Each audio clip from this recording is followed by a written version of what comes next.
டேய் அங்க பாரு.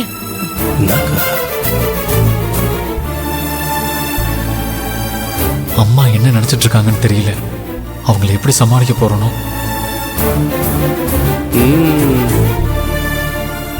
இவனை பாரு.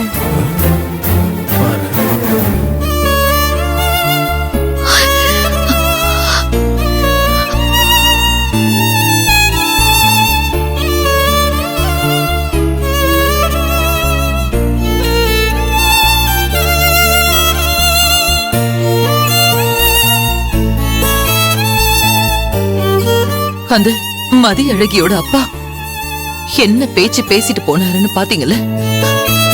ஃபங்க்ஷனுக்கு வந்தவங்களுக்கு முன்னால என்ன அவமானப்படுத்திட்டாரு. நான் ஆசாசியா நடத்த நினைச்ச நிச்சயதார்த்தம் அவரால நடக்காம நின்னு போச்சு. எல்லார் முன்னாலையும் நம்ம குடும்ப மானத்தையே வாங்கிட்டாரு.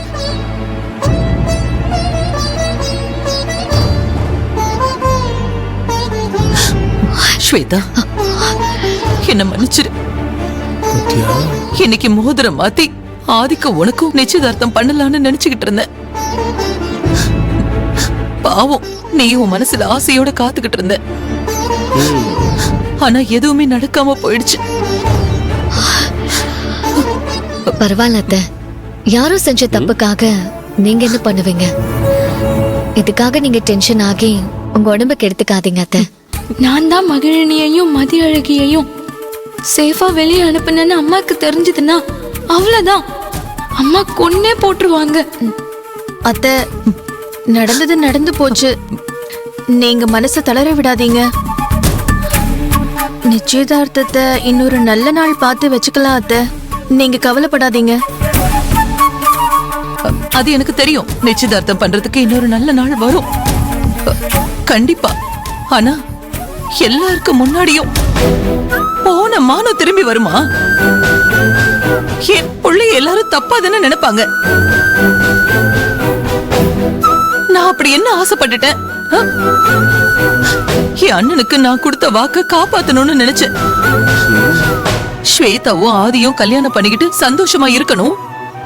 இவங்க மூலமா இந்த குடும்பத்துக்கு ஒரு வாரிசு கிடைக்கணும்னு தான் நான் நினைச்சேன். இது ஒரு தப்பா? எதுக்காக அந்த ஆண்டவன் என்ன இப்படி எல்லாம் சோதிச்சு பாக்குறான்?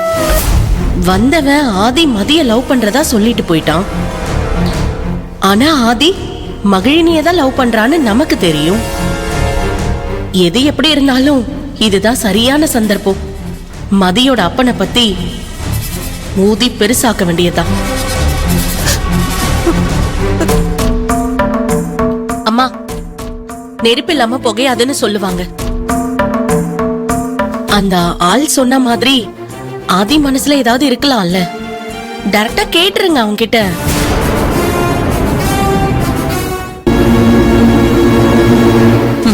அவங்கிட்ட என்ன கேட்க சொல்ற? எல்லாம் தெரிஞ்சும் தெரியாத மாதிரி கேட்டா என்ன பண்றது? ஆதி யாரையாச்சும் லவ் பண்றானான்னு சீரியஸா கேட்டு பாருங்க.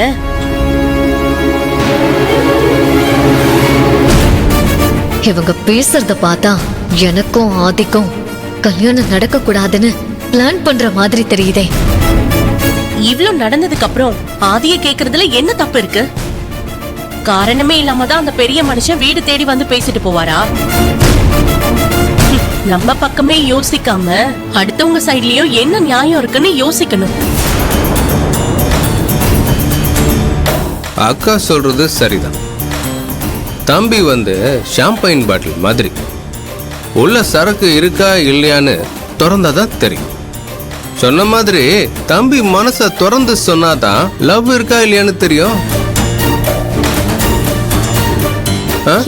கொஞ்சம் பேசாம நீ சும்மா இரு. ஐயோ, நான் சொல்றத கொஞ்சம் புரிஞ்சுக்கோங்கம்மா.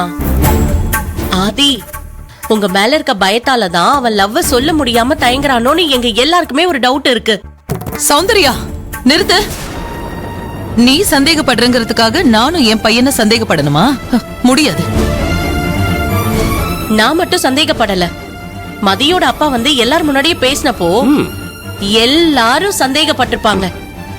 ஏன் நம்ம வீட்ல கூட தான் எல்லாரும் சந்தேகப்பட்டிருப்பாங்க. இங்க பாருங்க, தம்பி இவ்வளவு அமைதியா நிக்கிறான், அவன் நிக்கிற ஸ்டைலே தெரியல உங்களுக்கு? புரியலையா இல்ல புரியாத மாதிரி இருக்கீங்களான்னு எங்களுக்கு தெரியல. போச்சு. ஆதி மகிழ்னிய லவ் பண்ற விஷயத்த அவன் வாயாலேயே சொல்ல வைக்காம விட மாட்டாங்க போல இருக்கே.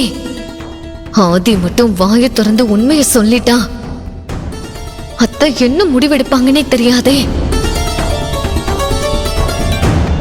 அப்படின்னா இந்த வீட்ல இருக்கிற எல்லாரும் ஆதி யாரையோ லவ் பண்றான்னு சந்தேகப்படுறீங்களா?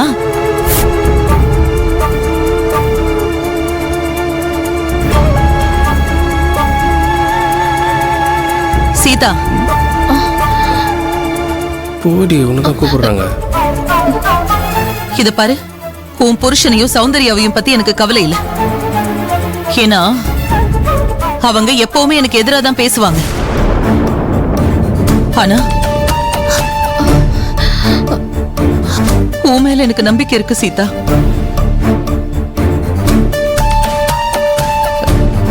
நீ சொல்லு, ஆதி ஏன் பேச்ச மீறி வேற யாரையாவது லவ் பண்றான்னு நீ நினைக்கிறியா?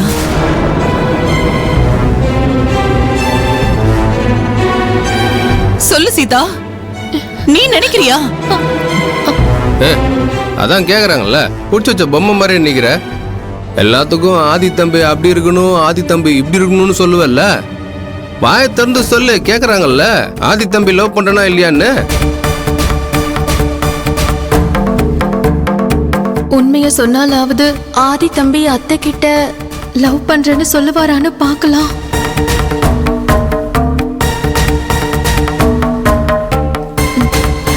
அத்தை என்ன தப்பா நினைச்சிடாதீங்க.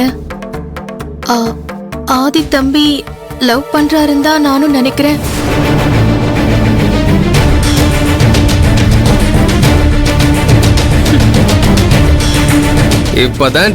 இப்பதாண்டி நீ என் பொண்டாட்டி.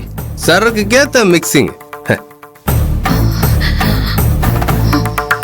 உன்னை எவ்வளவு நம்புன, அப்புறம் நீ மாதிரி இருந்துட்டு எனக்கு குழி பறிக்கிறியே. அப்படின்னா இத்தனை நாளா நீ இப்படி ஒரு நினைப்போடு தான் என்கிட்ட பழகிட்டு இருந்தியா? சாரி அத்தை. ஏன் ஆதிய உன் புருஷ மாதிரி நினைச்சிட்டல? உன் புருஷன் தான் எனக்கு தெரியாம உன்னை கல்யாணம் பண்ணிக்கிட்டு இங்க வந்தானே. அந்த மாதிரி ஆதியும் பண்ணுவான்னு நீ நினைக்கிறியா?